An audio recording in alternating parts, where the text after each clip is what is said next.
Hong Kong ayaa ka warbixisay geerida qofkii ugu horeeyay ee u dhintay cudurka coronavirus maalinnimadii Salaasadii ee la soo dhaafay.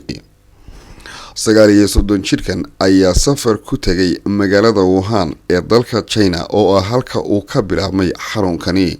Hong Kong oo tafaasiil ka bixinaysa 39 jirkan xanuunka coronavirus u dhintay ayaa sheegtay inuu ahaa qof markii hore qabay xanuuno kale oo sababay inuu u nuglaado fayraska dhimashadiisa sababay ee coronavirus.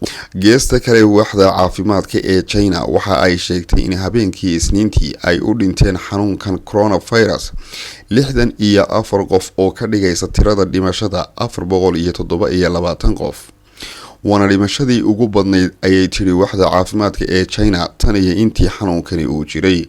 Tirada xanuunkani uu haya amaba uu asiibay ayaa lagu qiyaasay guud ahaanba 20,438 qof.